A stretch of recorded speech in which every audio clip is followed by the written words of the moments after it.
Hey everyone. I am Lulu, Queen of Hustles. Don't have a lot of time.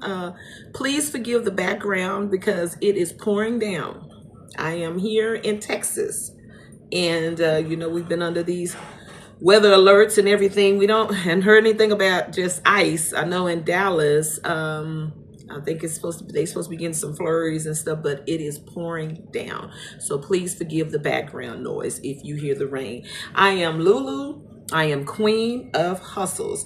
And today we gonna talk about it. I'm gonna have to leave here real soon because I got to go and get on this, go get these cheerings from this PM because y'all know one of my other hustles, one of my other streams is driving the school bus. For the ones that do not know, once upon a time I was in the life insurance world and the Medicare world as an agent. So I have decided to put that on hold right now and work on my endeavors with my loan signing, this YouTube channel. I got another little baby that I don't really talk about, that much. And then inspections, residential and commercial. And then also sometimes I do Uber and Lyft. So let's just talk about it. Anyway, what we're going to talk about today, sometimes I'll be like, what am I going to talk about? And it's like, I have not ran out of stuff to talk about. And first of all, I want to say, I am by no means, this is just I'm one little woman in Texas. And I have an associate's of arts degree in psychology. Yes, I do. And I need to go back to school for one more year to get my bachelor's degree. They tried to talk me into doing that teaching, but that ain't nothing I want to do. I've done that before, was in the classroom, but that's not my thing. Okay. More power to the teachers. Yes, right on. Okay. So anyway, let's talk about this. I've been seeing on the news, I don't know for the ones that have seen it, and I have turned this heat on, and I get hot. They got a thing called the Great Detachment from work. Let's talk about it. I even got some notes today. Let's talk about this. It's called the Great Detachment, and I have my tablet over here to make sure I don't forget anything. And I got notes. It's called the Great Detachment from work. And what it's saying, I just saw over here, I'm going to just read real quick. CNBC, don't own CNBC, don't have no rights or anything to that. I'm just going on what's already online. It says, why are Americans facing a great detachment at work, according to researchers? Then it says, I Googled it. It says, how to survive it.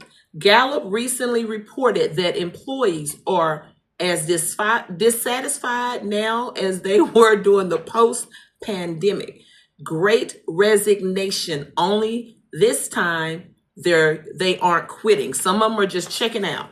They just at work checking out. And then also I saw where they said that they're going to be quitting at an all-time high because they said the ones that aren't quitting, they're just clocking in.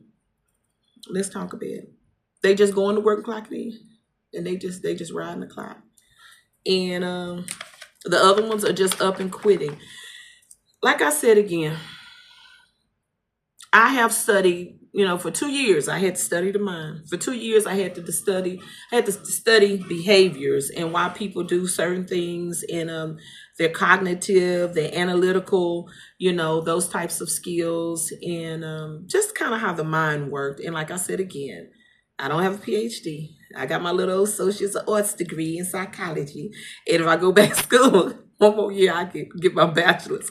That ain't what I'm trying to do. More power to you in student loans. I don't need no more student loans. But let's talk about them.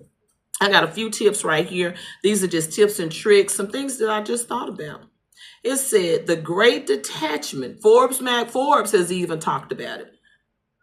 Yahoo has says no satisfaction. It says in 2025, the year of the Great Detachment from work.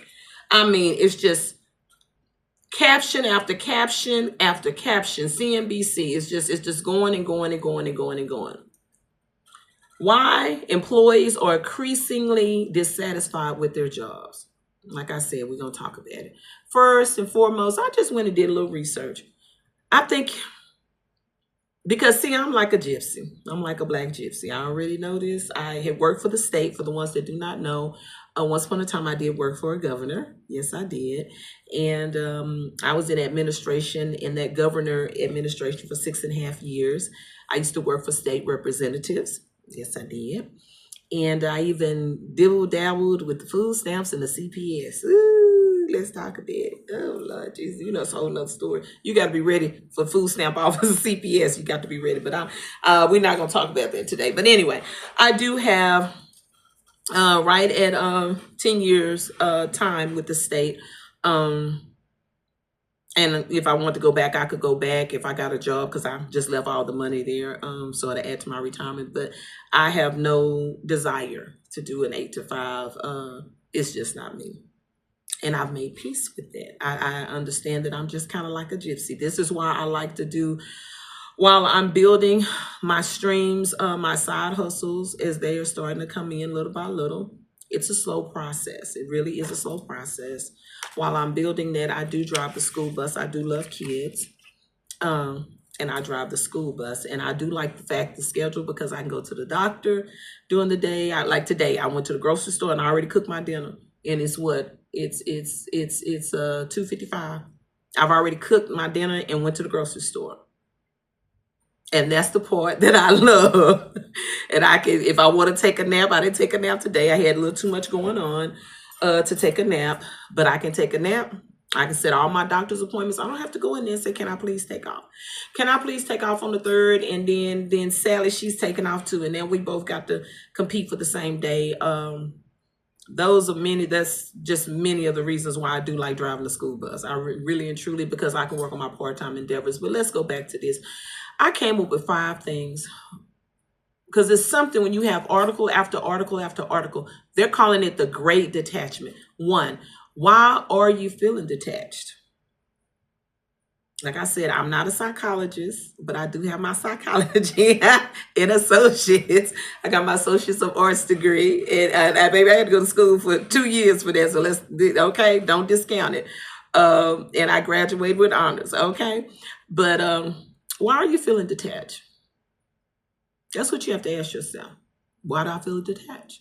Then, what skills do you need to add to your job where it will bring you more life, to get more money, to be more enthusiastic? Or what skills do you need to leave that job? My grandmother used to always have a saying, Miss Charles Ella. She used to always say, don't leave one job unless you got another one to go to. She used to always say that. And I ended up experiencing it a couple of times when I was like, I can't take it no more. And then I heard my grandma say, what I tell you, don't leave no job unless you got something else to go to, because it's going to make life really uncomfortable. So that number 2, what skills, I am reading, what skills do you need to add to your job to bring it a little bit more life, to bring it a little bit more oomph? Or what skills do you need to move on? What is it going to take? What is it going to take, for you to move on? Do you need to go to school at night when you get off your regular job to get those skills and to get those, to acquire those things of what you need? Are you going to have to do that? Are you going to have to write thesis at night after you did your 8 to 5? You got to ask yourself that. Number 3, what is your dream job and why? Life is short, and life has gotten even shorter. And you have to ask yourself, what is your dream job? What naturally brings you joy? You know what I mean? And then, what are you naturally good at? A lot of times, I'm not going to call no names because I know they're going to watch this video. I was just talking to somebody the other day. And we were talking about some stuff. And they were telling me something that they were doing. They were helping someone else. And I was like, well, why haven't you started your business like that? You go on their little side business. And they were like, well, I guess they've been trained to do this. It's candles. And they know how to do it. And I was like, why haven't you started that for yourself? And they were like, oh, well, I just did that to help them out. But it seemed like you like it. You see what I'm saying? And I personally, we're not going to get into the candles, but the ones that do know me know that I used to make candles and sell candles. I've just put that on the back burner because I have to be in a certain type of mood. I am getting more into that mood. But when I was going through this really emotional roller coaster, toxic relationship, I didn't feel like making candles. I really didn't. But it is so peaceful when I do make them. It's a wonderful feeling. I do have all my supplies right behind me. But I'm not doing that right now. But just with this person, I was just like, you're already doing it. Look like a business to me. So that's what you have to ask yourself. What are you naturally good at? Do you like to paint? Do you love animals? Because what is it, the pet walkers, pet sitters, baby, they make all kind of money. Are you that person that like clean eating, and you like to make all your meals? I mean, you can just literally prep. Just imagine the people that would pay you just to prep that. I ain't saying quit your day job. I'm just saying to have something going on the side, because that's something you naturally like to do. It was like this girl that I knew too, and she loved to clean. She loved to clean. Some people are just like that. My house is always pretty clean. I'm not a person that's just got to sit and Clorox everything down and just scrub and clean from top to bottom, every other day. I don't do that. My house is just, I'm a person that get up, I make my bed when I get up. I'm just a naturally kind of tidy, clean person. That's just how I roll. But just getting up with a white glove every day, no, I don't do that. But I do know, when I was talking to this lady, and she said, I love to clean. And so she was in the janitorial field. And I think she worked at a juvenile detention center or something like that. But she said she just loved it naturally. And I told her, I said, have you just thought about having your own, just kind of getting it on the side? And she said, well, actually, I started thinking about it. And I said, I think that's great. I think that's great. And so she's supposed to have got her a couple of clients, and I haven't talked to her in a long time, but I do remember when she said she was going to kind of look into that, because it was something that she just naturally liked to do. And then this other one, what would you do? Okay, let me say it correctly. What would you do still if you couldn't get paid for it? I'm gonna let that marinate. Just something that you would just do naturally if you couldn't get paid for it. Sometimes that's where your purpose lies. The things that I think we didn't just got into such, I got to have this job. Yeah, you got to have a job. You got to have a job. But now people going to jobs and they just hate the jobs. They're miserable. They sitting up daydreaming. That's why I don't do an 8 to 5. Because I'm a naturally creative person. I do know this. I do know this about myself. And I'm kind of like a gypsy. I know that about myself too. And I would always find myself daydreaming. When I be at work and I be, I was an administrative assistant. I've been an executive assistant, for a pretty big position in Texas. And I just hated it. I made very, very, very good money. And I was this lady's executive assistant, and she had 1,500 employees. She holds a top commission position right now in the state of Texas. And I made wonderful money, but I was just shuffling papers all day. Can you imagine? I was her executive assistant, and she had 1,500 employees. And I was always the first point of contact. And that would be for per diems, your travel per diems. That would be for your taking off work because you're sick, you need to have a surgery or something like that. I would do that paperwork.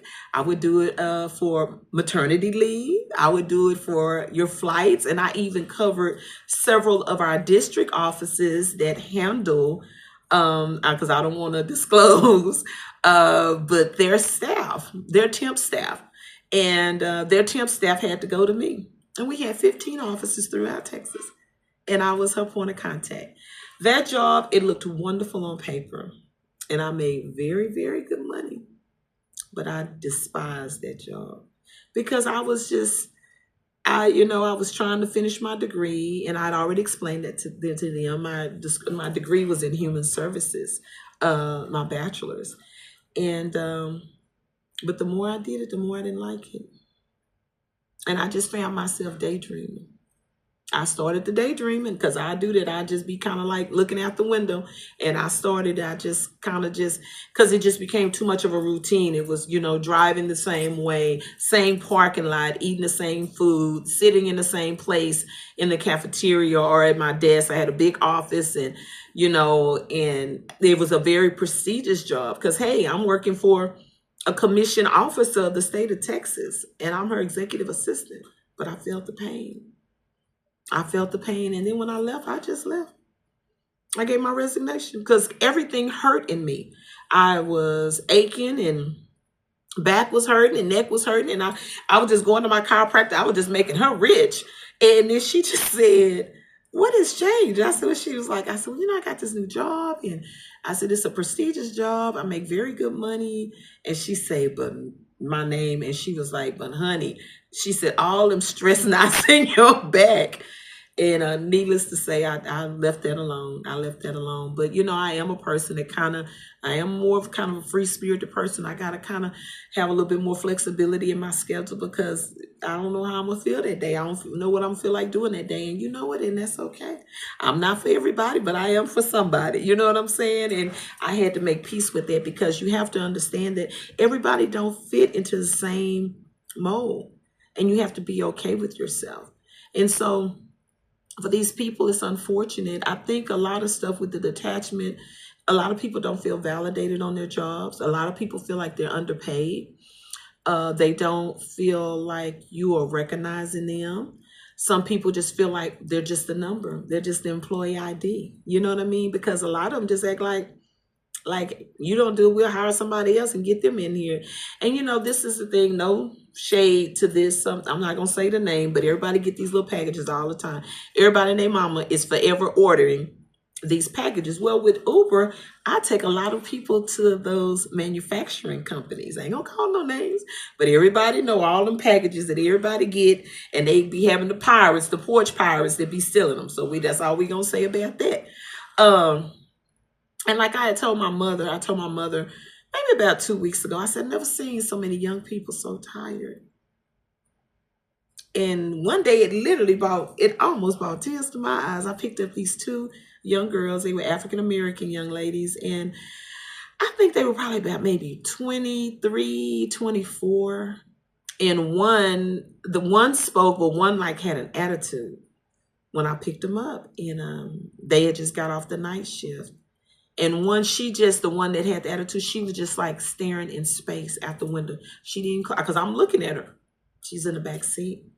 And the other one, she was so tired.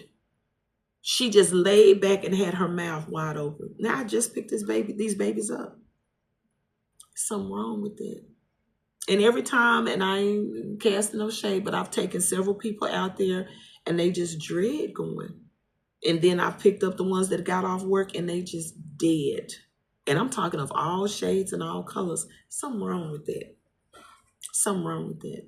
And it's just over and over and over, because things are just fleecing us so. And you used to could live without a lot of things, but a lot of things you can't live with. You can't live without your phone, can't live without cable, you can't live, with internet, you can't. It's so many things that they have made to where it's almost impossible, really, for you to just function in everything that people are doing today. But, I'm just saying with those young people, and they're tired. They're standing on their feet, they're working, 13, 14 hours. They didn't told me this, and they're exhausted. They're exhausted. It was one young man, he said he didn't have a lot of encouragement. And I was taking him to this place. And he said that his degree was that he had a welder's certification. But he said it was so hard for him to find an apprenticeship because he didn't have the experience. And he said he got a job offer outside of Texas. And his family were kind of like, well, you don't want to go up there. You don't, they were kind of negative Nancy. And he said a lot of times his parents are kind of negative when he wants to do different things. You could tell he was a dreamer. And so I just talked to him like he was my son. And, he really, really thanked me. And I told him, I said, well, honey, I said, the thing is, if you moving out of the state of Texas is what's going to bring you what you need so you can have that experience, I said, then that's what you're going to do. I said, that's what you do. I said, if they said they're going to pay for your hotel, because his parents, he wasn't living with his parents. He had his own place, and he even had 2 kids by this other lady. And I think he was maybe about 25, 26, something like that. And I said, but what you need to do, I said, you go on. I said, you go and get the experience. I said, because it's obvious you're not happy with this job. I'm taking him. And he was like, oh, ma'am, I just hate this job. And I said, I see it all in your face. I said, don't let that hold you back. I said, you didn't got the certification. I said, go ahead. I said, if it was me, if you were my son, I would say, go on and take the job. And you go on. You get your experience. And then you can come back. And then, because you've made the sacrifice. So now you can do what you want to do, for as you have more options. You know what I mean? You have more options. And I said, don't be afraid. Because he said that's what he loved to do. So he said, I'm just going over here because, it's just paying the bills. And I said, but are you happy? He said, no, ma'am, I'm not happy. So the thing is, why are they having so many discussions about Great Detachment? It's called the Great Detachment. Google it. Because so many people, because we got to pay our bills. We just trying to make it day by day. And so therefore we just taking stuff and we settling for jobs that we really don't like. So I just ask you to just stop and just take a internal view. Just look within. Why are you feeling detached? Read it again. What skills do you need to add to your job so it brings you more satisfaction? Or what skills and what is the process to move on? What is your dream job and why? What are you naturally good at? Just like, what are you naturally good at? And what would you like to do? What would you do even if you couldn't get paid? That's your job. So anyway, I'm Lulu, Queen of Hustles. I'm staying on this journey. I'm uploading. I'm going to have to go pick up my babies in just a little bit to get on with the get on. And I ask that you subscribe, like, share, and comment. And I'm so grateful to the viewers out in the U.S. and outside of the U.S. that are really starting to watch my videos and help my channel grow. I'm very grateful. I'm grateful for you, for my Facebook friends, the ones that have shared my videos. I'm very grateful for personal friends that don't have Facebook, but they know about my channel and they have really been going and watching and viewing. And I'm very grateful for that. I don't discount any of it. I ask that everybody be blessed. Be safe, stay warm because it's cold. And I'm Lulu, and that's my time. Holla!